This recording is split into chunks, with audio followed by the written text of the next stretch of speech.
pin. And you know, these guys taking their time to lock in their second picker. It's gonna be the Sky. Yeah, and then here comes the Arden, and I don't think they should go with Saw anymore. You know, they do see that there is a Sky on the other team. There's a chance that they'll just get poke damage from way too far out. And then these guys will lock up with a Black Feather, and then off we go. All right, let's see. I mean, you're pretty on point thus far. And Black 6 Feather. for 6. Wow. All right, guys. Somebody send Rome some flowers because he loves them. By the way, with flowers, pro tip, especially if you don't want to wither them away, use some hairspray. Yeah, you know. Yeah, you spray that flowers and it'll last you a whole lot longer. I would expect a guy with hair like that to know about those kind of tips. So thanks, Rome. Preservation, my friend. Preservation.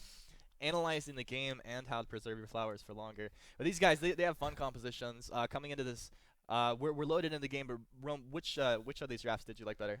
No, I'm still on the side of Cerberus. I feel like they won't get that advantage in that early game if they play it correctly. And as long as Leon is able to build up a lot of stacks onto that Sky, you know, Saw should be a very easy target to hit. And Leon on Sky, OP. OP. All right, guys. Well, we're into the game right now, so let's throw it over to our casters. Guys, go ahead and take it away. All right. Well, Team Secret, they're certainly going to be feeling a little bit, well, maybe sweating a little bit, let's say, after that first game, but they have returned to a composition they're very familiar with Majestic up here on the Saw, plus the Arden and Glaive. Techno JJ picking up Black Feather again, super strong on that, and Leon Sky is absolutely the thing of legends. First time I saw him playing it, he went like 17-0-14 or something. It was just, it was insane. So he's definitely got the capability to just take this game by storm. Yeah, he's one of the best Sky players I think I have ever seen. So I'm very much looking forward to this from Gankstars Cerberus. I do think they have a good composition here to deal with the protect the saw, as it were. I am looking for Qualifier to build one weapon power item, and then maybe look towards Atlas Pauldrons or anything to help protect and give Saw the best opportunity to carry. I don't want to see full weapon power Glaive at this point. I think he'll go down far too quickly, especially with the damage output of Sky and Black Feather. I think you need to be saying, right, we understand the threat to Saw at this point. There are two champions very apt at dealing with a Saw, so we need to give them, or give Saw, the best opportunity to survive here. The only situation where I see burst, like damage focus on Glaive being good, is if he can instantly kill Leon. But I think that's going to be tough to do. And With looking at the Rose Offensive, composition, never gonna happen. Gankstars have just got the perfect setup here to deal with the Saw. So much mobility, so much dive potential. Even, you know, their roamer facilitates that. So it's going to be difficult, I think, for Majestic to stay safe in fights. So you can see Techno JJ here. He is receiving a huge amount of punishment from Saw in lane. Majestic is one of those guys that can play this hero to a ridiculous degree. You can see here that the ability to stutter step on Saw, yes, it's kind of easy because of his movement speed being so low, but every time Techno JJ is within auto attack range, as Emma King forced to back away, every time that Techno JJ is in auto attack range, he is receiving huge amounts of punishment from Majestic. That's why that Book of Eulogies is really living up to its cost at this point in time, giving him that sustain that he needs in lane. Absolutely. It's really what's keeping him there. You can see Majestic, he's going to play it safe, go down to the shop when he's got an escort in order to get there a little bit more safely, pick up some items. He's gone for that heavy steel as well as boots early on, which I definitely like. I would imagine he's going to be going weapon power this game. At least most of the times we've seen Team Secret run this composition, that is what they do. Yeah. Does mean you can itemize against it very easily with armor, but at the same time, it makes the turret shoving potential, for example, ridiculous. So it makes a lot of sense to me. Yeah, and also, realistically, who's going to want to be building armor as a priority here apart from Emma King? I don't think Techno JJ will be having too much armor on his mind. Obviously, he has picked up some light armor to begin with here, which I think, you know, is sensible. Emma King. Gotta be careful, man. Keeps face checking these bushes. Yeah, I think the light armor is a sensible decision, but you're not going to be investing much further than that before you've picked up probably your Serpent Mask. Mowgli taking some good damage here. Leon Whoa, dive on the Leon! back line and get it, but he goes way too deep. That's not the Sky that we're used to seeing from Leon at all. Had no backup, really. If he'd done that when everyone on his team was level 6, sure.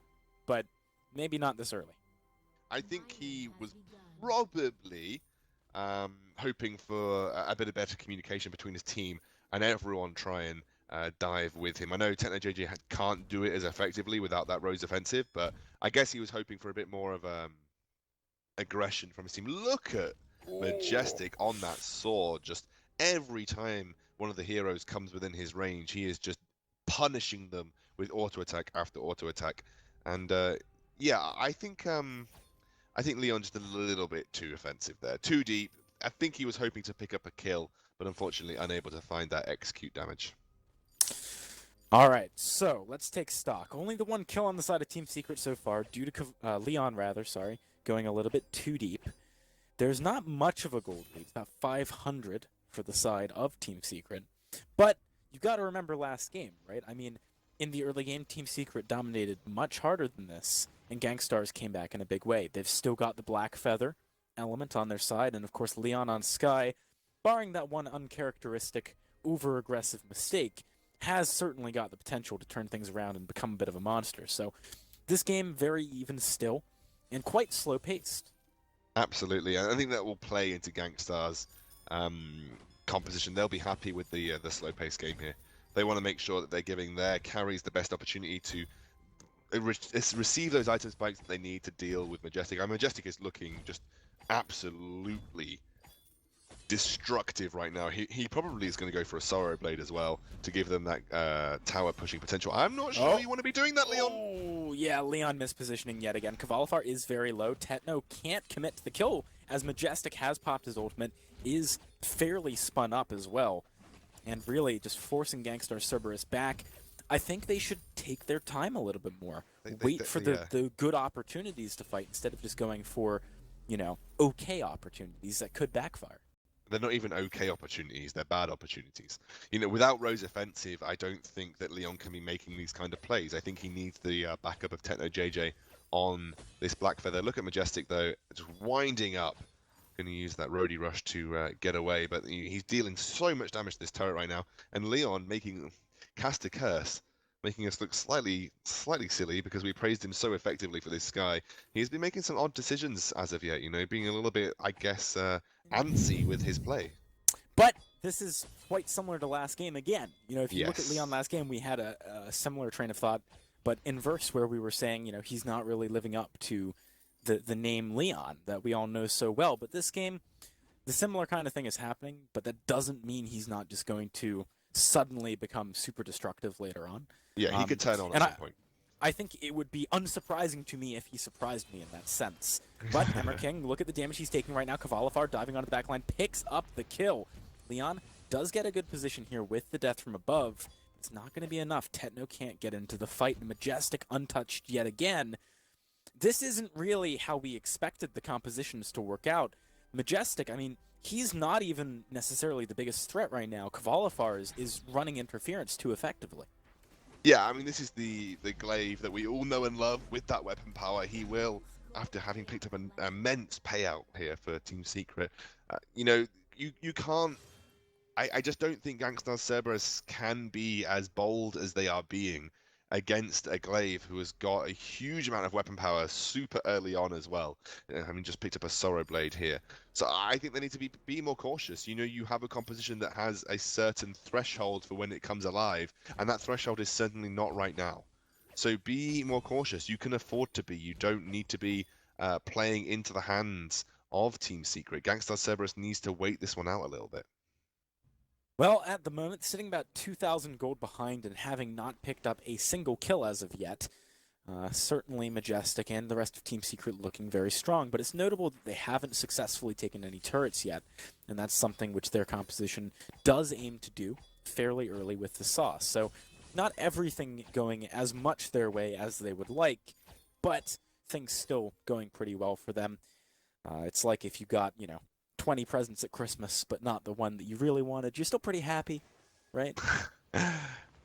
Yeah, I guess that analogy is fairly happy here. I think Gankstars Cerberus would be happy that they, again, like you said, not super far behind. TechnoJJ has to Rose offensive away there.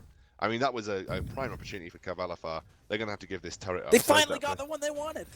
Yeah, exactly. Mom and There Dad you listened. go. They finally get that turret. But it's not awful for Gankstars because they if they can defend this out, we know in 10 minutes time they could have that huge item thresholds that they need to make their composition come alive. Right now, I think it's the level differences that are really killing them. They are Qualifier behind. being level 10 is big. Yeah, exactly. There is big level differences right now for Gankstars Cerberus versus Team Secret. So I just think Gankstars Cerberus. The issue is they walk a fine line, Jackson. How defensive can you be versus a composition that, if you give them any time and space, will just annihilate your turrets? You have to run that line between giving up too much or overcommitting and getting punished for it. It's a very difficult place to be, I think, for Gankstars. I don't envy the position that they're in right now. Oh, certainly not. Right now, Team Secret starting off the gold mine. Gangstar Cerberus do not know that this has been begun, although they will know in a moment when it's completed, as a decent payout collected comes across for Team Secret. Gangstar's starting to make their first aggressive moves in a while, but I think they've decided that it would be a mistake to go that aggressive, and they've decided to back off into the jungle yet again instead of pushing the turret, which I agree with. I think that's smart. No huge power spikes for the side of Gangstar Cerberus right now. We have yet to see the tier 3 item picked up for Leon, which is a bit of a flashback to the Ozo game. Not quite as bad. Techno JJ, on the other hand, has the Serpent's Mask, so he's going to be sustaining a lot better. But look at this. Majestic Bonesaw Sorrow Blade. That is disgusting damage coming across. No amount of armor is going to deal with it at this point in the game, because no one has been able to invest in enough to deal with a Bonesaw. Yeah, Majestic is 116 farm right now, 118 just after that minion wave. Techno's been doing a pretty good job, especially since he's been versus a ranged opponent in lane. He is only roughly 20 to 15 behind, so he's not in an awful position. Once he picks up his next tier 3 item, he'll probably be in a fairly happy chappy. Leon, I guess, is wanting that Shutter Glass, just to be able to maximize his poke potential with that forward barrage. Once he picks up the Shutter Glass, he'll probably be pretty happy as well. Oh, in fact, no, he goes for a Frostburn. I'm a little bit surprised that he went for the Frostburn. I guess it's good considering how strong Qualifier is right now, but at the same time, you don't need it against the Saw if you can get on the Saw. So it must just be that he doesn't think he can get there. I guess he just wants it against the glaive. Which I guess makes sense. If you're slowing people with a forward barrage, you give Techno the best opportunity to get on top of his targets. Oh, Gauntlet.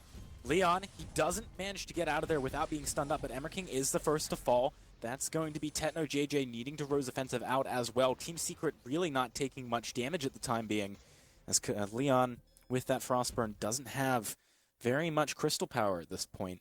So far, Gankstars have been unable to find any kind of an edge.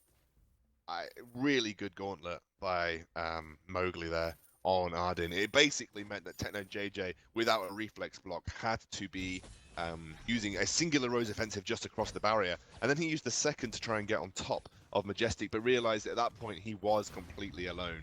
And he was just going to be a sitting duck and had to back out very, very quickly. So really nice gauntlet there, and without a Crucible and only a reflex block on Leon, it just basically completely separated up the team of Gankstars Cerberus, and it's a 5k gold advantage now to Team Secret with only 4 kills in the entire game. So this is just a strangulation of global objectives, neutral objectives just being taken away systematically from Gankstars Cerberus by Team Secret, and at this point it doesn't look like they have an answer to this Saw. Well, there are a few rays of hope, right? So Leon now level 11. Qualifier won't get any stronger in that department, at the very least. So eventually, once everyone on Gankstars is level 12, that will be big, having the 2 overdriven abilities. But also, if they can just tank up and turtle up long enough to find some more power spikes, especially Leon, I'm looking at you, he needs some damage, then perhaps they can turn things around. Team Secret not trying to give them the opportunity to do that, though. Pushing in yet again, they got minion candied up minions. Going straight for the turret here. Yeah, minion candy minions doing some work. This is the next turret being on the chopping block for Team Secret, and the level disadvantages starting to show here. Techno JJ is a level down on Majestic, and he's taking a lot of damage. This is the issue. You either have to... Oh, okay. Wow. Leon, he's going to block it this time, is able to Surrey strike out, but Emmer King on the front line taking so much damage, and Leon goes down just to the ambient splash damage coming across. This could actually be good game right now, as the turrets of the Vein Crystal starting to be targeted. Majestic, of course, on that Saw, very easily able to kill those, but it looks like Team Secret want to play it safe. They are game down in a very important series. I can understand the inclination to play it safe. Yeah, and also, you know, we talked about this game being the game to go to the full series capability, if that is the case, and it is starting to look like that. But there's one way that Gankstars Cerberus play this, and they play this going all in, you know, straight to the wall. You cannot afford to dilly-dally around and allow Saw to just poke you down with his auto attacks. You need to say, okay, we either commit or we don't. If we don't commit, we basically give up the turret, so we commit. So you have to be in a position for Gankstars Cerberus. Oh, Techno. That's not a position that anyone should be in. No. This is just starting to be a real issue. It's going to be... I think this will be game, because Kraken is going to be fixed here. This will be an easy Kraken for Team Secret, and they should be able to eventually move on and take the game very easily. My issue is that, you know, if you don't commit to a team fight, I mean, it's going down so quickly. If you don't commit to a team fight here, Jackson, for Gankstars Cerberus, then you just lose, because you cannot afford to allow Saw to do the kind of damage that he did to Techno. You saw that he forced Techno back to base, and then they immediately saw their opportunity to throw down a gauntlet again, isolating Techno away from the fight. It's just a real issue at this point in time. I feel like, well, I don't know what I feel like. I just feel like everything's going pretty... like, as well, though, one of the biggest issues for Gankstars is that they don't have very much to bait out reflex blocks for. And we've seen a few times, and I probably should have done a better job of pointing it out. Hang on a second, though. That gauntlet is huge. Techno and Emmer King get destroyed. Leon has nowhere to go. It is game over. Team Secret taking the second win in this best-of-5 series to even things up with Gankstars Cerberus. Returning to my previous point, though, Majestic has both an Aegis and a reflex block. You can stack those and have 2 activatables. And he's actually been blocking Atlas Pauldrons with them, which is disgusting. It's pretty difficult to do that. Super awesome. You know, Atlas Pauldron is one of the worst items to sort of go up against, especially with one being there on Blackfeather. Being able to reflex block that is incredibly... But this is the thing. There's nothing else to block, right? Exactly. So it's so much easier. It's talented, though, to be able to do it. It really is. I've got to be honest, though. You know, there just was an issue of the fact that the Gankstars Cerberus had got behind that they couldn't commit. If they couldn't commit, they were just going to get poked out. And you saw every single time Techno JJ got taken down, they would just isolate Sky and Fortress with the gauntlet and then force that fight, and Techno couldn't get in. Interestingly enough, that last fight, and it shows you why sometimes it is useful to pick up a reflex block on a Blackfeather, you can't Rose offensive if gauntlet lands on you and stuns you instantaneously. You just can't. So you saw Blackfeather became useless there, and I've got to say, ridiculously good gauntlets by Mowgli. Honestly, so good. I think he's shifted his focus a little bit from what we all know him as, which is the Finn God, to maybe learning some of these other heroes a bit better, because he's been on point, really has, with the gauntlets today. I can't think of many that he hasn't used as best they could be. But in any case, guys,